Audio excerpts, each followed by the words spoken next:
Можа, мы ўсё зрабілі не так, як ад нас чакалі.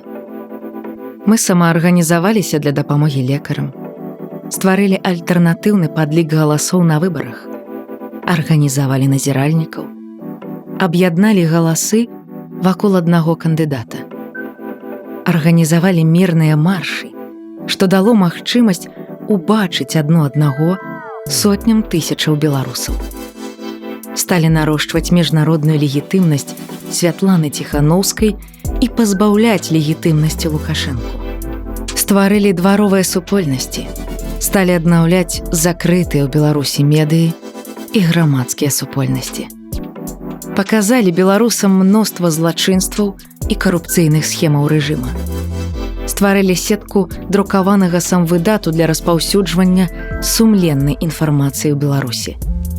Ініцыявалі міжнародныя расследаванні злачынстваў рэжыма. Арганізоўвалі падпольныя групы супраціву.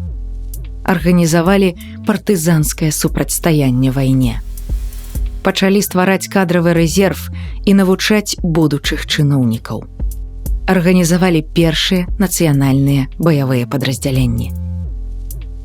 Святлана Ціханаўская стала лідаркай беларусаў, якія не прызнаюць Лукашэнку сваім прэзідэнтам. Аб'яднала вакол сябе 55 краінаў, якія не прызнаюць перамогу Лукашэнкі на выбарах. Гэта дазволіла беларусам ціснуць на рэжым і пазбаўляць яго ўстойлівасці і пачаць замяшчаць дзяржаву ў розных сферах. 2 гады нарошчваць глабальную ізаляцыю рэжыма ад рэсурсаў і карысных сувязяў, забяспечыць сістэмную падтрымку рэпрэсаваным, дабіцца небывалага ўзроўню фінансавай падтрымкі для дэмакратычнай супольнасці, за кошт якой дзясяткі медыяў і сотні арганізацый працуюць другі год на агульную перамогу. Дабіцца больш за 1000 міжнародных стыпендый для беларускіх студэнтаў. Запусціць працэсы збору доказаў злачынстваў рэжыма і 5 крымінальных справаў у межах універсальнай юрысдыкцыі з 25 пацярпелымі. Дамовіцца пра ўдзел у Радзе Еўропы дэмакратычных сілаў замест рэжыма Лукашэнкі. Стварыць групы падтрымкі Беларусі ў 10 парламентах розных краінаў свету. Дамовіцца з Еўрасаюзам на 3 мільярды дапамогі дэмакратычнай Беларусі. Абараняць права на свабоду перамяшчэння беларусаў і прасунуць законапраекты пра дапамогу ў легалізацыі і візавую падтрымку беларусаў за мяжой. Таксама аднавілася выдача шэнгенскіх візаў у Мінску пасля пачатку вайны. Выдадзена больш за 300 000 візаў. Абараніць рэпутацыю беларусаў і аддзяліць іх ад расіян-агрэсараў у міжнародным успрыманні.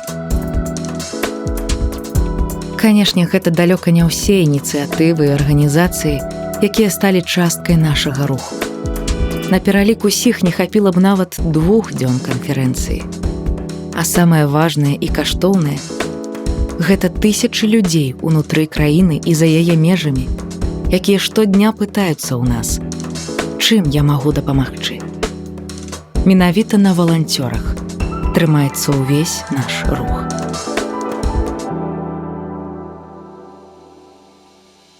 Мы параўноўваем сябе з уяўнымі сабой, якія павінны былі перамагчы за 2 месяцы. І таму нам здаецца, што мы нічога не змаглі за 2 гады.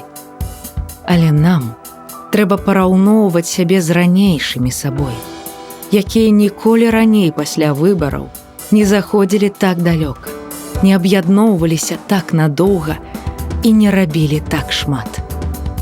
Нас чакае яшчэ шмат працы, у тым ліку працы над памылкамі.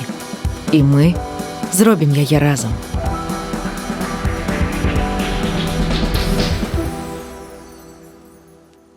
У 2020 мы зрабілі выбар. І дзякую ўсім, хто ад яго не адмовіўся дагэтуль.